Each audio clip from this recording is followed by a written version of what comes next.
नमस्कार साथियों, स्वागत है आप सबका एक बार फिर। हम लोग जैसा कि आप लोग जानते हैं कि हम लोग जागृति क्लासेस में चर्चा कर रहे हैं ancient Indian history. Ancient Indian history में आज गुप्त काल की अंतिम कक्षा है। ठीक है, मतलब आज गुप्त काल पर लास्ट क्लास है ये। और इस पर हम लोग अभी इसके पहले गुप्त काल की अगर हम बात करें तो कहाँ कहाँ चर्चा कर लिए हैं। तो गुप्त कालीन राजनीति पर चर्चा हो गई है। ठीक है, गुप्तकालीन प्रशासन पर हम लोगों ने चर्चा विस्तार पूर्वक कर लिया है। गुप्तकालीन अर्थव्यवस्था पर हम लोगों ने व्यापक चर्चा कर ली और गुप्तकालीन समाज पर हम लोगों ने व्यापक चर्चा कर लिया है। गुप्तकालीन धर्म पर हम लोगों ने व्यापक चर्चा कर लिया है। तो इन 5 डायमेंशन के पर हम लोगों ने विस्तार से चर्चा किया है। आज हम लोग चर्चा करेंगे गुप्तकालीन कला, धर्म एवं स्वर्ण युग। ठीक, स्वर्ण युग की क्या संकल्पना रही है, जैसा कि हम लोग चर्चा करते हुए आ ही रहे हैं। ठीक है, तो आज हम लोग स्थापत्य की चर्चा करेंगे। स्थापत्य मतलब आर्किटेक्चर, और स्थापत्य में हम लोग चर्चा करेंगे चैत्य और विहार, स्तूप, और इसके बाद मंदिर स्थापत्य। मंदिरों का प्रथम निर्माण इसी काल में होता है। मंदिर स्थापत्य की चर्चा करेंगे। ठीक, किस पर करेंगे? स्थापत्य में कला में मूर्ति कला एवं चित्रकला की चर्चा करेंगे हम लोग। ठीक है, जिसमें चर्चा होगी मथुरा कला की, सारनाथ कला की और कौशाम्बी। ये मूर्ति कला और चित्रकला दोनों में आपको देखने को मिलेगा। कुछ धर्म से संबंधित बातें भी हम लोग करेंगे कला में। ठीक है, समाज, इसमें हम लोग धर्म की चर्चा क्या, साहित्य एवं कला, साहित्य की चर्चा कर चुके हैं। ठीक है, साहित्य की विस्तार पूर्वक हम लोग चर्चा कर चुके हैं। आज हम लोग धर्म और धर्म में क्या कला रहा है उसकी चर्चा करेंगे। और जैसा कि हम ये जानते हैं कि मौर्योत्तर काल में वैष्णववाद, या जिसको कहते हैं भागवत संप्रदाय की नींव पड़ी, और भागवत संप्रदाय में ही अवतारवाद की संकल्पना आती है। ठीक है, और अवतारवाद का मतलब विष्णु के प्रमुख अवतारों की चर्चा की गई। उसी में एक कृष्ण अवतार था, और कृष्ण से ही संबंधित भागवत या भगवत संप्रदाय की चर्चा की जाती है।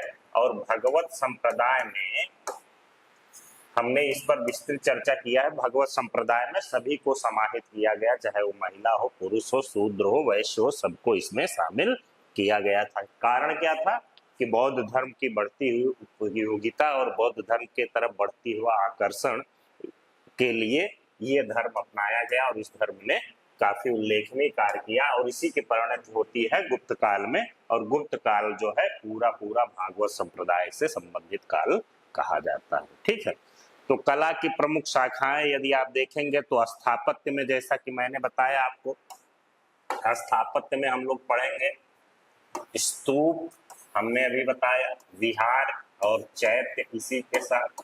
ठीक, हमने ये भी बताया। मंदिर स्थापत्य प्रमुखतः नागर शैली में मंदिर बने हुए हैं। ठीक है, अभी हम लोग जब चलेंगे कहाँ, थोड़ा सा गुप्तोत्तर काल की बात करेंगे, पूर्व मध्यकाल की, फिर इसी नागर शैली में दक्षिण में जो शैली उत्पन्न होती है उसे द्रविड़ शैली कहते हैं। ठीक है, नागर शैली कहाँ है, कहाँ तक है? हिमालय से लेकर विंध्य के उत्तरी क्षेत्र तक, विंध्य के उत्तरी क्षेत्र तक नागर शैली। ठीक है, और ये क्या है? द्रविड़ शैली जो नर्मदा नदी है, नर्मदा नदी के दक्षिण का भाग जो है, नर्मदा का दक्षिणी भाग, वो हो जाएगा द्रविड़ शैली। और नर्मदा और विंध्य के बीच वाला जो क्षेत्र है उसे हम कहते हैं बेसर शैली। तो हम लोग अभी जो बात करेंगे वो मूलतः किस पर करेंगे? वो बात करेंगे हम लोग मंदिर स्थापत्य की नागर शैली में, चूंकि उत्तर भारत में ही गुप्तों का साम्राज्य ज्यादा विस्तारित था, दक्षिण भारत में उतना नहीं था। जैसा कि हम लोग आपको बताते हैं कि समुद्रगुप्त ने पूरे भारत का विजय किया था, तो उसने दक्षिण भारत पर जो 12 राजाओं को हराया था, वहां ग्रहण मोक्षा अनुग्रह की नीति अपनाई थी। ग्रहण मतलब कि उनके जो क्या कहते हैं जो उपाधियां थी या जो क्या कहते हैं दान था, उसको ग्रहण किया। मोक्ष का मतलब उनको क्या कहते हैं आशीर्वाद दिया, और अनुग्रह का मतलब उनके राज्य को वापस लौटा दिया था। तो जो राज्य 12 जीता था उसने फिर उसको वापस लौटा दिया उसने। तो इसलिए प्रत्यक्षतः शासन गुप्तों का कहा नहीं था दक्षिण भारत में। वहां पर जो लोकल साम्राज्य था अपरोक्ष मतलब परोक्ष रूप से शासन कर रहा होता है वहां पर, ठीक है, कौन? गुप्त। लेकिन उत्तर भारत में इनका पूरा अभी भी साम्राज्य विस्तारित था। और इसी कारण जो मंदिर स्थापत्य की शैली विकसित होती है वो कौन सी होती है? नागर शैली होती है, ठीक है। तो मंदिर स्थापत्य की नागर शैली, हम मंदिर की जब चर्चा करेंगे मतलब अकेले, तो आपको हम बताएंगे मंदिर स्थापत्य का नागर शैली का क्या है, ठीक है। तो ये स्थापत्य हो गया। मूर्ति कला की बात की जाए तो मूर्ति कला में मथुरा, सारनाथ और कौशाम्बी ये मूर्ति कला हो गया, अभी हमने आपसे चर्चा किया था। चित्रकला की बात हो जाएगी तो अजंता और बाघ, ठीक है, दो महत्वपूर्ण चीज है। अजंता की जो चर्चा होती है वाकाटक से लेकर गुप्तों तक होती है, ठीक है। और बाघ की चर्चा जो होती है, बाघ चित्रकला की चर्चा गुप्त से शुरू होता है, ये 12वीं सदी तक होती है। तो बाघ बाद की चित्रकला है, अजंता पहले की है। वाकाटक किस समय थे? जब हम देखते हैं जब मौर्य साम्राज्य का पतन होता है, तो हमने बताया था गुप्तों से उदय के पूर्व ही तो ये कुषाणों के सामंत रहते हैं। हमने 3 वंश की चर्चा की थी, ठीक है, कुषाण के सामंत के रूप में। तो ये मैंने एक नाग वंश की चर्चा की थी, एक वाकाटक की थी, दक्कन में क्षेत्र था। नाग वंश पश्चिमोत्तर भारत में था, गुजरात में, ठीक है, या राजस्थान का क्षेत्र। वाकाटक दक्कन। और फिर मैंने गुप्तों की चर्चा की थी जो कि उत्तर भारत में, प्रमुखतः बिहार और उत्तर प्रदेश की भी हमने इसमें बात की थी। तो वाकाटक गुप्तों से पहले रहे हैं, गुप्तों के साथ भी रहे हैं, और क्या कहते हैं ये इसके साथ वाकाटकों ने ही सर्वप्रथम अजंता कला का उद्भव किया था, अभी हम बताएंगे। धार्मिक कला की यदि बात की जाए तो विष्णु, शिव, मातृशक्ति मतलब शक्ति देवी की बात कही गई है। और बुद्ध एवं जैन तीर्थंकरों की प्रतिमाएं इस समय बहुत बड़े स्तर पर बन रही थी। जो विष्णु, शिव और ब्रह्म, यहाँ त्रिमूर्ति की संकल्पना आती है जो उत्तर वैदिक काल में आती है और यहाँ काफी पॉपुलर भी होती है। लेकिन वैष्णव संप्रदाय का इसमें बोलबाला हमको देखने को मिलता है, ठीक है। तो ये चीज हम लोग आज पढ़ने जा रहे हैं मोटा मोटी। स्थापत्य कला, मूर्ति कला, चित्रकला और धर्म में कुछ कुछ चीजें हम बात करेंगे, बौद्ध, जैन और शिव और शक्ति की, ठीक है। तो आइए, स्तूप के बारे में हमने आपको विस्तार पूर्वक बताया ही था कि स्तूप क्या होता है। उसके बारे में हम लोगों ने विस्तार पूर्वक पहले चर्चा कर ही दिया कि अर्ध गोलाकार एक कटोरा नुमा होता है, अंडाकार जिसको कह सकते हैं, उसको उल्टा, ये देखिए उल्टा कटोरा समझ लीजिए, तो इसे स्तूप कहते हैं। तो अब इस समय स्तूपों की महत्ता में थोड़ी सी कमी हमको देखने को मिलती है। क्यों कमी देखने को मिलती है? जो प्रश्रय हम देखते हैं 6ठी शताब्दी ईसा पूर्व से लेकर मौर्योत्तर काल तक, 3री शताब्दी ईस्वी तक इनको मिलती है, वो कहीं न कहीं आप जाके गुप्त काल में या गुप्त वंश में बोलबाला किस धर्म का होता है? ब्राह्मण धर्म या भागवत धर्म का होता है। जब राजा जो अनुयायी होता है वो भागवत धर्म का हो जाता है, तो भी थोड़ा सा इनके प्रश्रय में और इनके योग को क्या कहते हैं अनुदान में कमी आई, ठीक है। थोड़ा सा कलात्मक और संख्यात्मक गिरावट क्यों आएगा? तो यही कारण है कि जो राजा का प्रश्रय है, राजा का प्रश्रय कम मिलता है, तो जब गिरावट इसीलिए आएगी, जब पैसा नहीं होगा भैया तो क्या करेंगे? सिंपल सी बात है। जब इनको अनुदान नहीं मिलेगा, प्रश्रय नहीं मिलेगा, राज्य सभा में इनकी समुचित भागीदारी नहीं होगी, तो गिरावट निश्चित रूप से आएगी। तो अब जो पहले ये पत्थर से निर्मित होते थे, अब ईंटों से निर्मित होने लगे और समतल धरातल पर आने लगे। इस काल का, गुप्त काल का सबसे महत्वपूर्ण अगर आपको स्तूप बात की जाए तो आप सारनाथ में है धमेग स्तूप। ठीक है, धमेग स्तूप इसका उदाहरण है। एक जरासंध की बैठक है गया में, वो भी महत्वपूर्ण है, ये मोस्ट इंपॉर्टेंट है, इसको रट लीजिए। यहाँ से किसी भी पीसीएस में तो सवाल आता ही आता है, वनडे की बात अलग है। ठीक है, तो ये हम बाद में चर्चा करेंगे। फिर विहार, विहार वही होता था जहां बौद्ध एवं जैन भिक्षुक जो होते थे विश्राम करते थे। विहार की संरचना हमने बकायदा विहार जब पढ़ा रहे थे तो आपको बताते थे। विहार दो प्रकार के होते थे, मैदानी क्षेत्रों में उसको राजा द्वारा या जो अनुयायी रहते थे बौद्ध धर्म जैन धर्म को, उनको बनवाया जाता था, तथा गुफा काट कर भी इसका निर्माण किया जाता था। ठीक है, तो शैलकृत एवं संरचनात्मक दोनों प्रकार की, संरचनात्मक मतलब जो मैदानी क्षेत्र में अच्छे से बनाया जाता था, शैलकृत का मतलब गुफा विहार की बात की जा रही है। ठीक है, तो इस समय जो विहार रहे हैं वो फेमस रहे अजंता का विहार, बौद्ध विहार, ये स्थापत्य, चित्रकला, मूर्तिकला तीनों के लिए। उदयगिरी ब्राह्मण धर्म वैष्णव की संरचना इसमें मिली है। नालंदा जो महाविहार है ये विश्वविद्यालय ही था, हमने बताया था विश्वविद्यालय, नालंदा विश्वविद्यालय की स्थापना कौन करता है? कुमारगुप्त प्रथम करता है। तो ये सारी चीजें आपको देखने को मिलती हैं। स्थापत्य में स्तूप हो गया, विहार हो गया। स्तूप में आपको दो चीज याद रखनी है, क्या कहते हैं, धमेक स्तूप और जरासंध की बैठक। विहार में आपको अजंता, उदयगिरी और नालंदा याद करना है। ठीक है, तो अब आइए हम लोग मंदिर स्थापत्य की चर्चा करते हैं। इस काल में बड़े पैमाने पर मंदिरों का निर्माण हुआ है, और मंदिरों का निर्माण जो आज आप देखते हैं, जैसे आप काशी विश्वनाथ मंदिर जाइए, आप जाइए क्या कहते हैं मथुरा का मंदिर देखिए, आप अयोध्या का मंदिर देखिए, जो भी एक प्राचीन परंपरा से बना हुआ नागर शैली का मंदिर का उदाहरण है, वैसे ही आपको देखने को मिलता है। तो शुरू करते हैं हम लोग इसका जगती या चबूतरा से। देखिए ये जो है जगती है, पूरा चारों तरफ इसको चबूतरा कहते हैं, ऊंचा चबूतरा, सीढ़ियों सहित इसको चारों तरफ को चबूतरा कहते हैं। ठीक है, गर्भगृह दूसरा भाग होता है इसका महत्वपूर्ण। गर्भगृह मतलब जो मुख्य देवता होते हैं इस गर्भगृह में, जैसे आप काशी विश्वनाथ मंदिर कभी गए होंगे तो मंदिर का जो शिखर ऊपर तक जाता है और वहीं ईश्वर को विराजमान या प्राण प्रतिष्ठा की जाती है, तो उसी को क्या कहते हैं? गर्भगृह कहते हैं। और ये गर्भगृह यहाँ है, ये देखने को आपको मिल रहा है। तो पहला जो मंदिर का प्रमुख पार्ट होता है वो जगती होता है, दूसरा गर्भगृह होता है, तीसरा मंडप होता है। जो मंडप क्या होता है? जो मंदिर के सामने मुख्य भाग होता है जिसमें बैठते हैं लोग, पूजा अर्चना या प्रणाम करते हैं ईश्वर को, वो मंदिर के सामने का भाग वो मंडप होता है।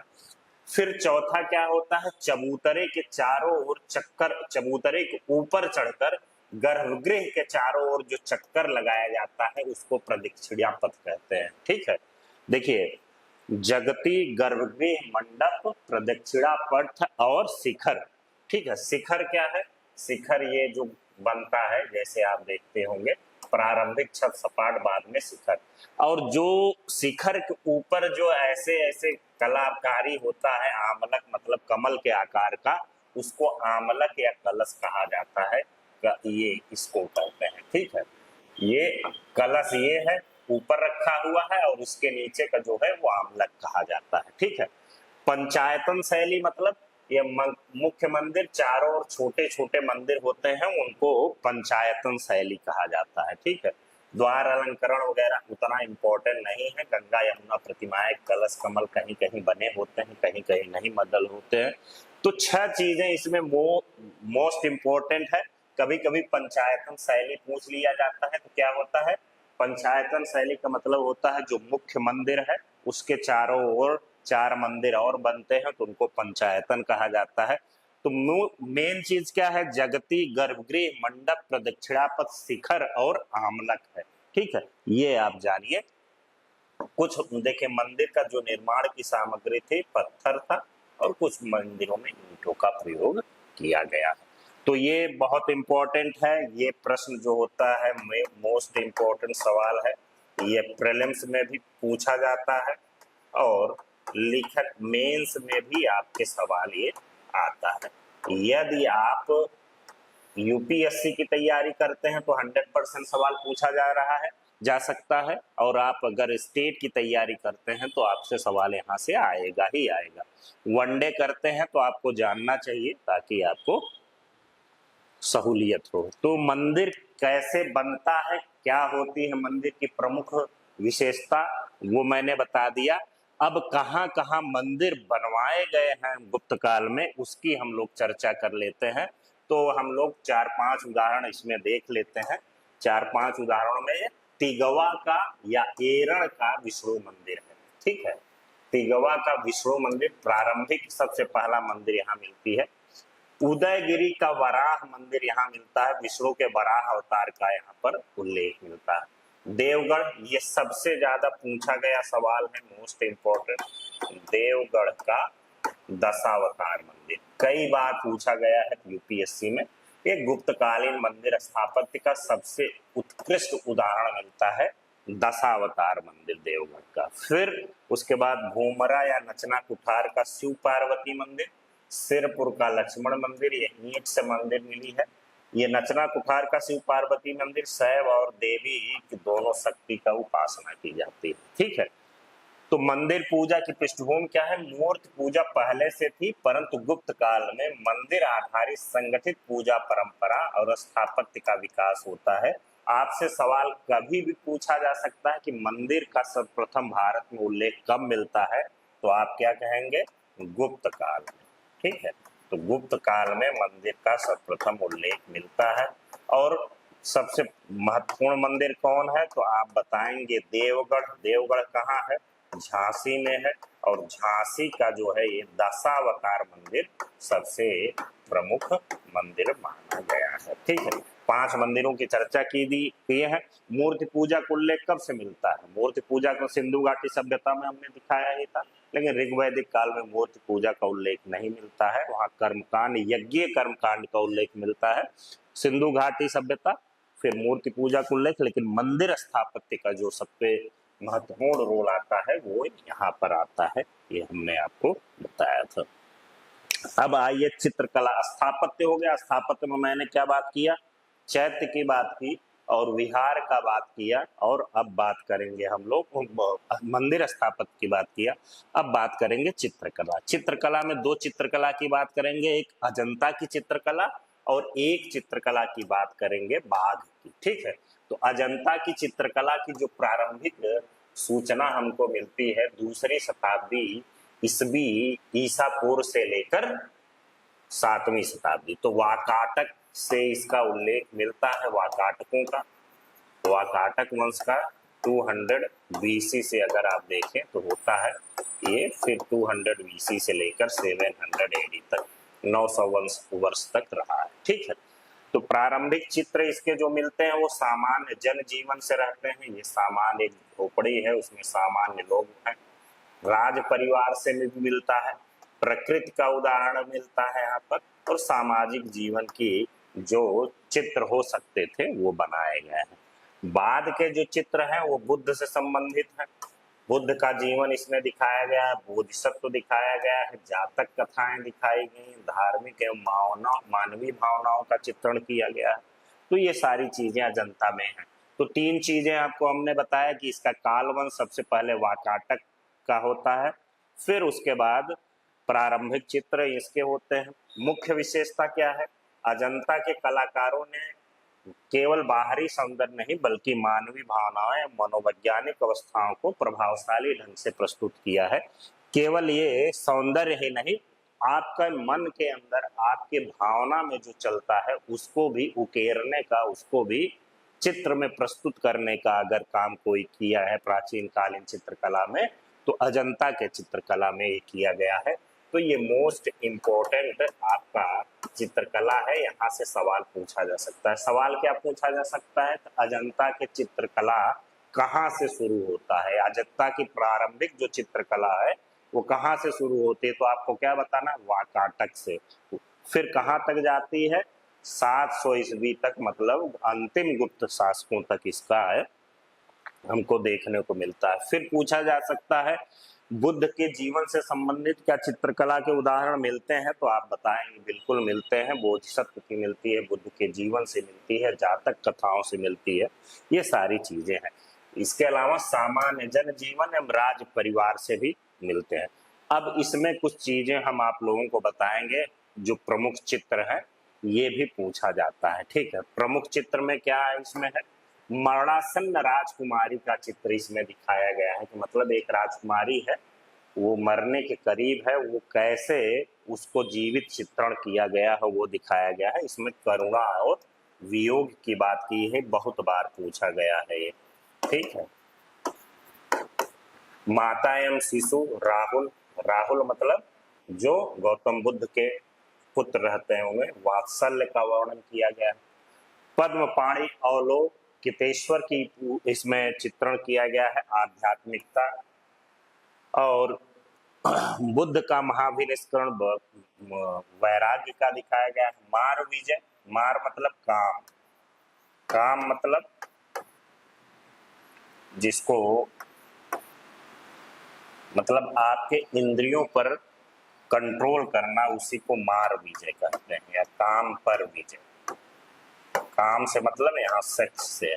ठीक है, आपके इंद्रियों पर विजय की बात इसमें भी दिखाई गई है। तो ये दो तीन चीजें हैं, आप याद रख लीजिए। सबसे ज्यादा पूछा जाने वाला चित्रकला है मरणासन राजकुमारी का चित्र किस चित्रकला से संबंधित है, तो अगर आपसे पूछा जाए तो आप इसको बताएंगे उसमें कि ये अजंता चित्रकला। तो अजंता चित्रकला की कुछ तकनीकी है, उसको भी जान लीजिए तो आपको आसानी होगी। ठीक है, तो अजंता चित्रकला में फ्रेस्को एवं टेम्पोरा पद्धति का यूज हुआ है। तो फ्रेस्को क्या होता है, फ्रेस्को होता है गीले प्लास्टर पर चित्रांकन कर देते थे, उसको फ्रेस्को कहते थे। और टेम्पेरा क्या होता था, जब सूखा प्लास्टर हो जाता था उस पर रंगों का प्रयोग करते थे, उसको टेम्पेरा कहते थे। ठीक है, ये दिखाया गया है। रंग वही प्राकृतिक रंगों का प्रयोग हुआ है, लाल, नीला, गुलाबी, लंबे समय तक। सभी चित्रों को शुद्ध यूरोपीय अर्थ वाले फ्रेस्को के रूप में वर्गीकृत करना उचित नहीं है, लेकिन शब्दावली मिली हुई है। अब कुछ बाघ की चित्रकला है। बाघ कहाँ है, ये मध्य प्रदेश में है। अजंता कहाँ, महाराष्ट्र में है, जानते ही। इसमें प्रमुख जो विषय रहा है वो लौकिक एवं सामान्य जनजीवन है, जैसे जुलूस का दृश्य है, हाथियों के झुंड का दृश्य है, सामूहिक नृत्य है, सामाजिक जीवन एवं संगीत एवं थोड़ा इन्हें बंद करो। हाँ, तो हम लोग यहाँ थे कि इसके जो चित्र मिलते हैं बाघ के, वो जुलूस, हाथियों के झुंड, सामूहिक नृत्य, सामूहिक सामाजिक जीवन, संगीत एवं उत्सव संबंधित है। ठीक है, तो लौकिक एवं सामान्य जनजीवन से है। तो बाघ से आमतौर पर पूछा जाता है कहाँ से चित्रकला है और किस प्रकार के चित्र यहाँ पर मिलते हैं। आमतौर पर चित्र अजंता से ही पूछा जाता है आपको। ठीक है, तो अजंता के बारे में हमने बता दिया। यदि आप तुलनात्मक अध्ययन करना चाहते हैं तो इसका देख लीजिए आधार। इसमें अजंता में जो बौद्ध धर्म है, जातक, बुद्ध एवं बोधिसत्व सबका चित्रण मिलता है। वहां पर जनजीवन, सामाजिक दृश्य मिलते हैं। आध्यात्मिकता भावनात्मक अभिव्यक्ति की चित्र यहाँ मिलती है। वहाँ लौकिक सामाजिक जीवन। इसका जो अजंता है वो महाराष्ट्र में, औरंगाबाद जिला में और मध्य प्रदेश में मिलता है। ठीक, ये सामान्य है। अब मूर्ति कला की बात की जाए तो 3 मूर्ति कला के केंद्र रहे हैं। मथुरा जो मौर्योत्तर काल से, कनिष्क के शासन काल से चला आ रहा था, वो अभी तक विद्यमान ही था। फिर सारनाथ है, फिर कौशाम्बी है। तो ब्राह्मण धर्म का पुनरुत्थान होता है, भागवत धर्म जिसको हम कहते हैं यहाँ पर आता है। ठीक है, और फिर राजकीय संरक्षण मिलता है, तो देवी देवताओं की मूर्तियों का बड़े पैमाने पर निर्माण होता है, उसी के संदर्भ में ये बात कही गई है।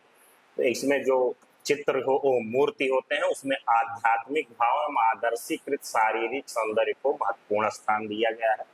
फिर आभा मंडल, जिसको हैलो कहते हैं, का प्रभावशाली प्रयोग किया गया है।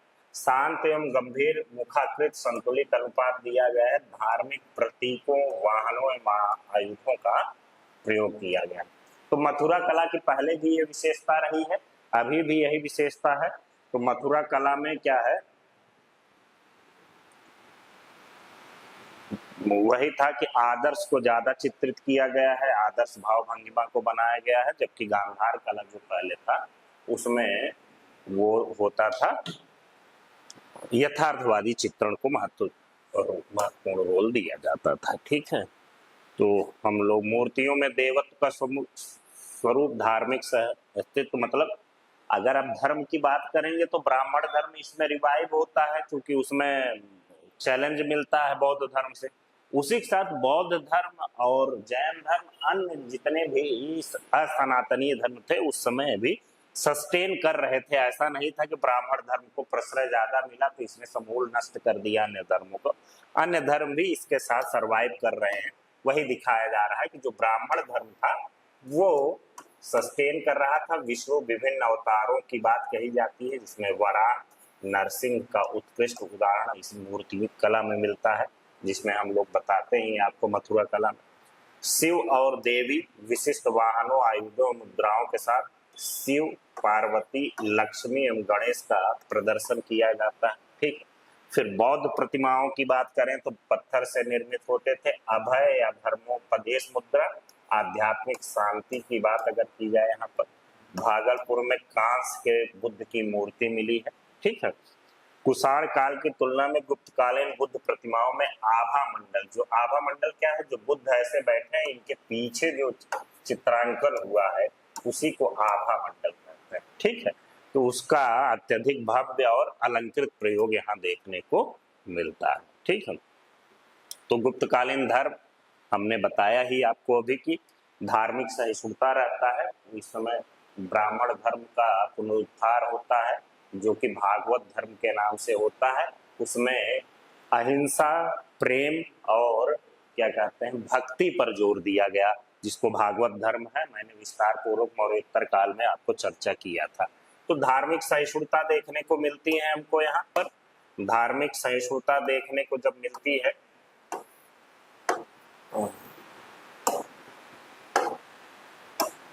तो बौद्ध एवं जैन धर्म का अस्तित्व भी बना रहेगा, बिल्कुल बना रहेगा। भक्ति होता है, अवतारवाद की संकल्पना हम बार बार इस पर चर्चा किए हैं। विशेष रूप से वराह एवं नरसिंह का अवतारवाद इसमें दिखाया गया है। विष्णु के 12 अवतारों को दिखाया गया है वराह, और उसमें कृष्ण को भागवत से जोड़ा गया है। चित्रकला की अगर बात करेंगे आप तो इसमें वराह और नरसिंह का दिखाया गया है। वैष्णव धर्म अब यहाँ पर अहिंसा, प्रेम और भक्ति पर जोर दिया जाने लगा। जो पहले किस पर था, कर्म कांड और यज्ञ आधारित था, जिससे आधी जनता कटी हुई थी। इसमें सभी को मतलब कि महिलाएं हो, चाहे दूसरे धर्म के लोग हो, वैश्य हो, शूद्र हो, ब्राह्मण हो, क्षत्रिय हो, सभी को समान स्थान देने का प्रयास किया गया।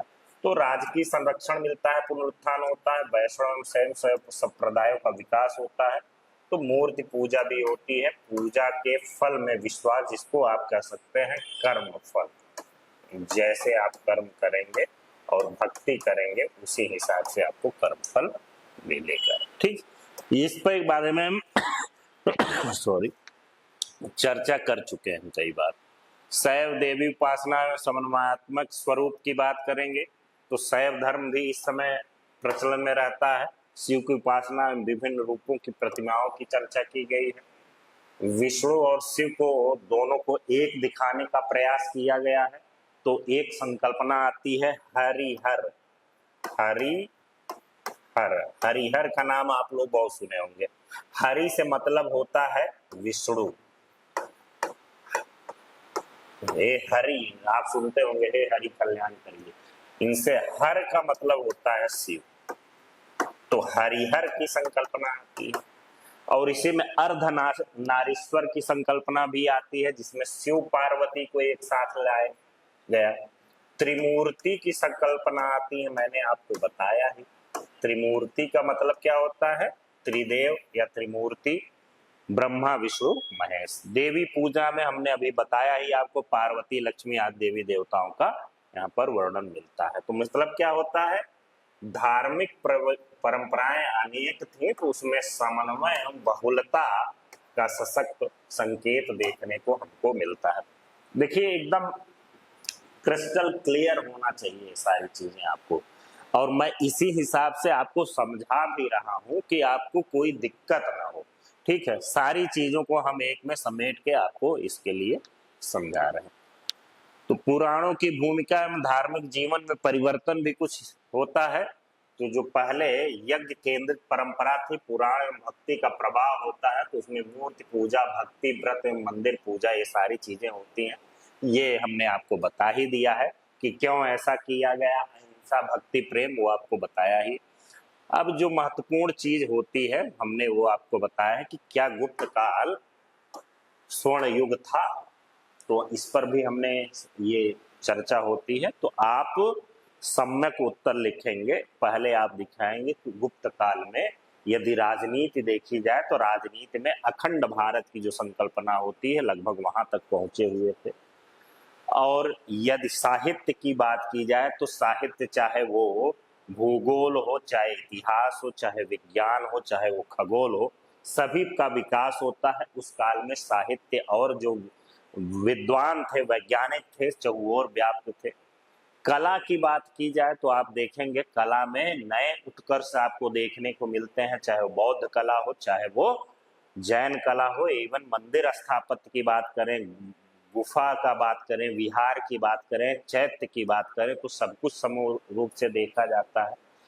तो यदि संस्कृति, कला, राजनीति, प्रशासन की बात की जाए तो निश्चित रूप से क्या है, गुप्तकाल स्वर्ण युग रहा। ठीक है, हर समय आप देखेंगे हर क्षेत्र में यहाँ पर उन्नति देखने को मिलती है। लेकिन दो ऐसे क्षेत्र हैं, एक समाज है, एक अर्थव्यवस्था है। खास तौर पर अर्थव्यवस्था की बात करते हैं तो ये जो काल है वो स्वर्ण काल नहीं कहा जा सकता है।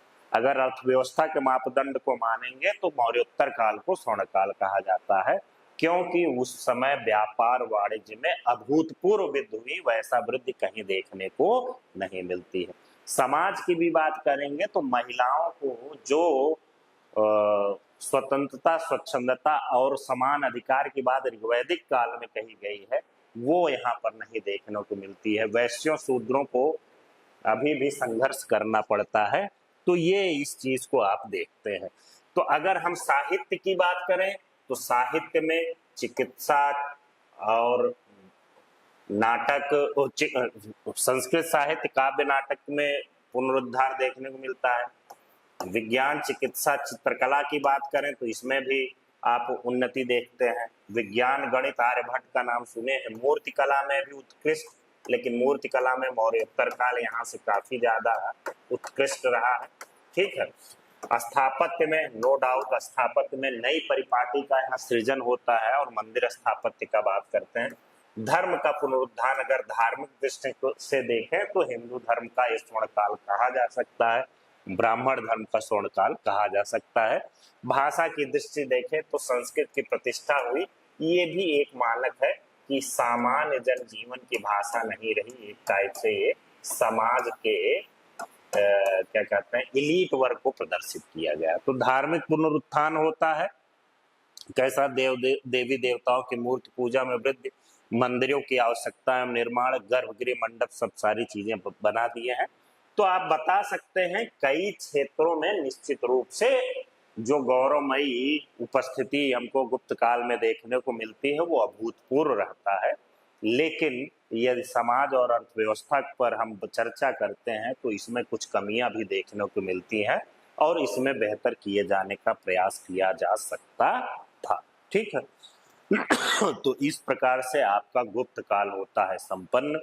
लगभग ऑफिशियली आपका अभी दो गुप्तोत्तर काल में हर्ष अगर हम कर लेते हैं तो प्राचीन इतिहास आपका हो जाएगा। तो हम लोग अब सोच रहे हैं इसका भी हम लोग एमसीक्यूज कल कर लेंगे। फिर उसके बाद से हम लोग सोचते हैं कि आपको इन्वायरमेंट की भी क्लासेस बीच बीच में लगाएं। 3 दिन इन्वायरमेंट करें, 3 दिन आपको इतिहास करें, जिससे आपका इन्वायरमेंट का भी सेक्शन आपका मजबूत होता चले। मिलते हैं कल एमसीक्यूज के तहत। ठीक है, 20 से 25 सवाल एमसीक्यूज कराएंगे। और उसमें आपका पूरा डाउट क्लियर हो जाएगा। करते रहेगा। नमस्कार।